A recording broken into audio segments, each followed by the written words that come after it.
तो नमस्कार दोस्तों, हमारी भारतीय टीम इंग्लैंड दौरे पर पहुंच चुकी है आखिरी टेस्ट खेलने। यानी हम सीरीज में 2-0 से आगे थे सितंबर में।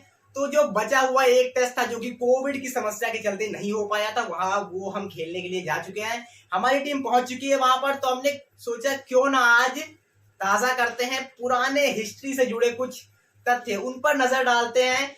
जी, आपको ऑस्ट्रेलिया और इंडिया की सीरीज तो याद ही होगी, जहां 36 पर ऑल आउट हो गई थी हमारी भारतीय टीम। तो कुछ वैसा ही एक बार और हो चुका है, ऐसा ही दर्दनाक हादसा हमारी टीम के साथ। ये बात है 1974 की। यहाँ पर कप्तान थे अजीत वाडेकर। अजीत वाडेकर की वो टीम थी, अजीत वाडेकर ही वो इंसान थे जिन्होंने 1971 में जब इंडिया ने पहली कोई सीरीज जीती थी इंग्लैंड के अगेंस्ट, तो उस टीम के कप्तान थे। बट 1974 वो सीरीज थी जो बिल्कुल भुलाना चाहेगी भारतीय टीम, क्योंकि जिस तरह से वहां पर हार मिली थी और जो ये ऑस्ट्रेलिया के साथ हमारा 36 का आंकड़ा हुआ था, यानी 36 पे ऑल आउट हुए थे, कुछ वैसा ही हादसा वहां हुआ था। तो पहले हम नजर डालते हैं कि क्या हुआ था। तो जो पहला मैच खेला अजीत वाडेकर की टीम ने, यानी हमारी इंडियन टीम ने इंग्लैंड के विरुद्ध, वहां पर हमें हार मिली। वहां पर भी हम बुरी तरीके से हार गए थे। इसके बाद हम जाते हैं लॉर्ड्स, हमारा कारवा पहुंचता है लॉर्ड्स। अब लॉर्ड्स में क्या होता है, लॉर्ड्स में पहले तो इंग्लैंड के जो कप्तान रहते हैं डेनिस, वो जीतते हैं टॉस और आते हैं भाई बैटिंग करने आते हैं। उनके जो ओपनर रहते हैं एनिस डेनिस, वो बनाते हैं 188 रन। इसके बाद खुद कप्तान जो दूसरे डेनिस होते हैं वो 118 रन, और एक अन्य बल्लेबाज जो रहते हैं वो 100 मेरे ख्याल से 6 रन, और एक और निचले क्रम के बल्लेबाज नहीं कहेंगे उन्हें, मतलब निचले क्रम के बल्लेबाज भी कह सकते हैं, वो बनाते हैं 96 नॉट आउट। और कुल मिलाकर इंग्लैंड की टीम पहुंच जाती है कहां पर, इंग्लैंड की टीम पहुंच जाती है 629 रन के पहाड़ से टोटल पर। फिर उसके बाद भारतीय टीम बल्लेबाजी को आती है वहां।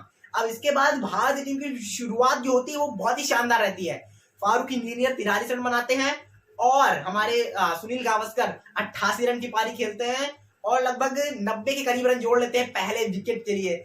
बट इन दोनों के बाद अगर देखें तो गुडम्बा विश्वनाथ 52 रन, और इसके साथ ही एक बल्लेबाज मुझे ध्यान नहीं आ रहा कौन थे उनका नाम, वो मेरे ख्याल से 42-45 रन बनाते हैं। बट उसके बाद पूरी पारी धीरे धीरे देखे तो तहस नहस हो जाती है, और 310 रन पर ऑल आउट हो जाती है, एक के बाद एक विकेट आउट हो जाते हैं।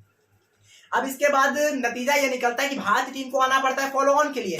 जब भारतीय टीम फॉलो ऑन के लिए आती है, फिर तो भाई जैसा कि मैंने बताया आपको, जो हाल हमारा ऑस्ट्रेलिया में हुआ था पहले टेस्ट मैच में 36 ऑल आउट जैसा, वैसा ही कुछ यहाँ होता है। एक मात्र बल्लेबाज होते हैं जो 18 रन बनाते हैं, शायद फारूक इंजीनियर या फिर वाडेकर ही, एग्जैक्ट नाम नहीं याद आ रहा मुझे। वो एक लौते बल्लेबाज होते हैं जो दहाई का आंकड़ा पार करते हैं, और पूरी टीम 42 रन पर सिमट जाती है। यानी 9 विकेट वहां भी गिरते हैं, जैसे हमारे 9 विकेट ऑस्ट्रेलिया में गिरे थे, मोहम्मद शमी चोटिल हो गए थे तो 10 बल्लेबाजी के लिए नहीं आए थे। उस तरह का ही कुछ यहाँ पे हुआ था। यहाँ पर हमारे जो भागवत साहब थे, चंद्रशेखर भागवत, वो चोटिल हो गए थे तो बैटिंग के लिए नहीं आए थे, और 9 ही विकेट गिरे थे, और हमें पारी और 275 रन से हार का सामना करना पड़ा था। यानी बहुत बड़ी हार थी है। उसके बाद कुछ कंट्रोवर्सी भी हुई थी ऑफ द फील्ड।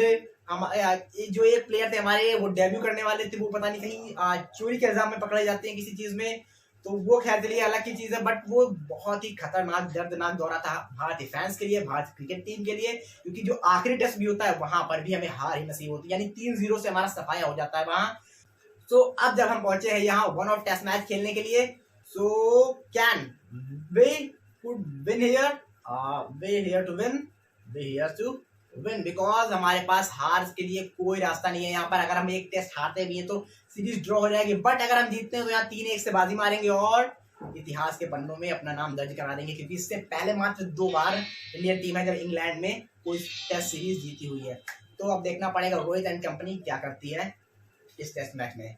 तो जल्दी जल्दी बताइए आपको कैसी लगी ये स्टोरी। अगर इस तरह की स्टोरीज पसंद आती हैं तो प्लीज चैनल को सब्सक्राइब कीजिए, लाइक कीजिए, कमेंट कीजिए, शेयर कीजिए। तब तक के लिए नमस्कार।